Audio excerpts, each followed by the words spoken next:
Hi folks, this is Max from rootgalaxynote.com. Today I've got installation video of installing a ROM on AT&T Galaxy Note SGH i717, and it should work on Rogers, Canadian Rogers, Bell, and TELUS.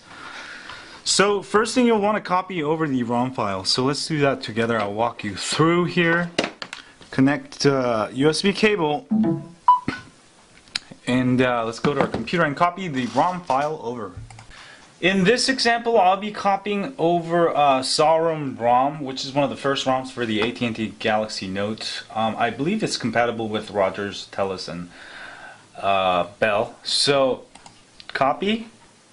And also, sometimes there can be 2 zip files or 3 zip files. You can just copy them all over to the internal storage or the SD card of your SGH i717 there. Now click there, go to phone. And you can put it anywhere. I like to put it in my download directory. Just keep it simple. And copy and paste, and that will copy the ROM file over. Now if you have more than one zip file, usually there's a one ROM file, and then maybe there's like the second one is like Google Apps file, you know. Then you can basically copy both over, wipe in Clockwork Mod Recovery, flash the ROM, and then flash the Google Apps and reboot, and that should be all good to go. And also you can install kernels the same way. You don't have to do wipe, same thing, just install from zip. So this guide is actually how to install kernels or ROMs. So I'll just walk you through but the first thing you have to do is basically copy the files over to the internal storage or the SD card. I don't have SD card inserted on mine, so I'm gonna use my internal storage. And then let's go back to our phone. Next, what you'll want to do is get into Clockwork Mod Recovery.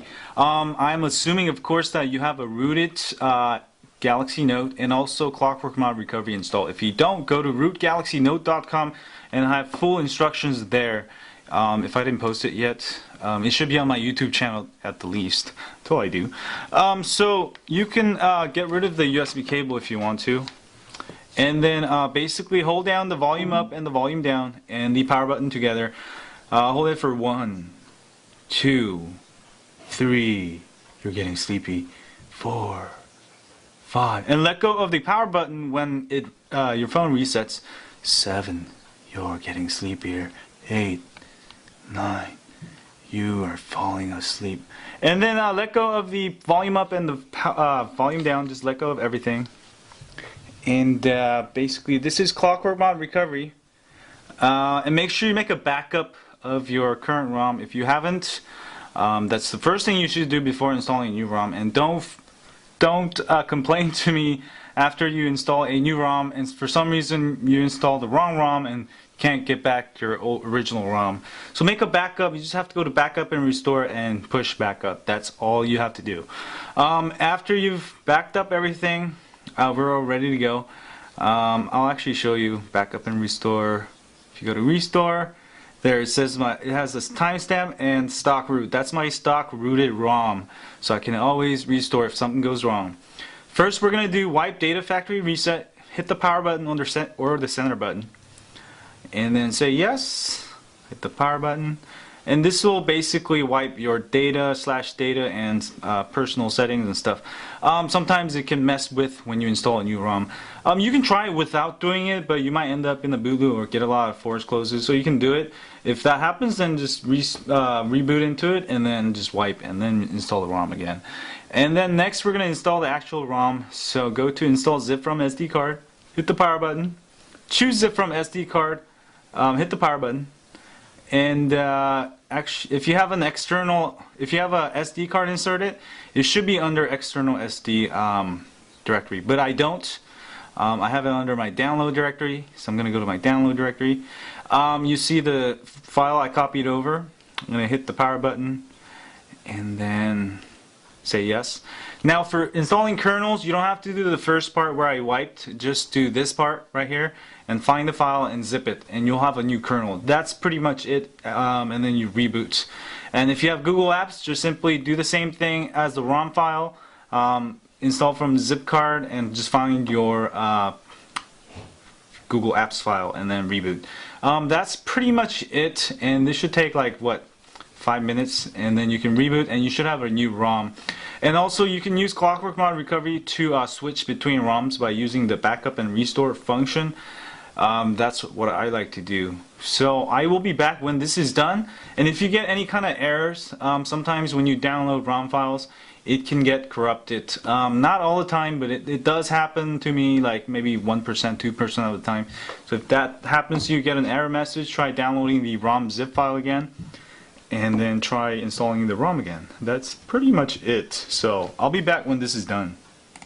Hi folks, so it says install from SD card is complete, and all you have to do is go back and then hit the power button and reboot system now. Hit the power button, and I'll wait until it actually shows you. Once it reboots and you get the Samsung animation splash screen, and then if you get a custom boot animation or whatever it is supposed to be on the ROM, you should be all good to go.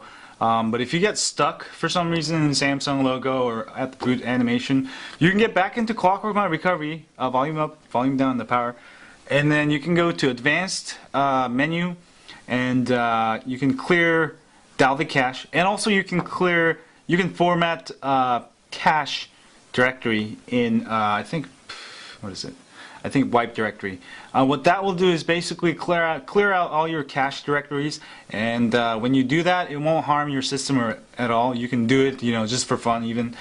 Usually that will clear up any boot loop problems. Well, that's the first thing you should do before deciding it's actual boot loop or just the caching. But most of the time you won't have to do it. Like in this example, you see the boot animation there. So you should actually boot up to the new ROM, and I should have a new ROM also. I was having some problems with my stock ROM actually, because I erased that Wi-Fi tethering manager, and I think after reboot it checks for it or something, and it would just give me force close. But luckily I've made a backup and I just restored it. But this ROM is supposed to come with all those, removed, and faster and better battery life, I think. I'll have a full review of this, and I'll be back when this is done. So it did boot up, so I've got it, it says it's for 717R, but it doesn't matter. So long as I get signal, I don't have my SIM card inserted, but it should work. I'll have a full ROM review of this also, but that was how to install a new ROM on a AT&T Galaxy Note SGH i717. I don't even remember how I can remember all these model names. Also, it should work on Rogers, Telus, and Bell. And if you like this video, don't forget to subscribe to our email list at rootgalaxynote.com. We update you once a week with ROM of the week and tips and hacks and more. We don't share your email with anyone else. It's just for you and me. And also, if you could hit that like button if you're on YouTube, and hit that subscribe button, I would highly appreciate it. Anyway, thanks y'all. Thanks again for watching this video, and I'll see you guys later. Oh yeah, don't be a hater.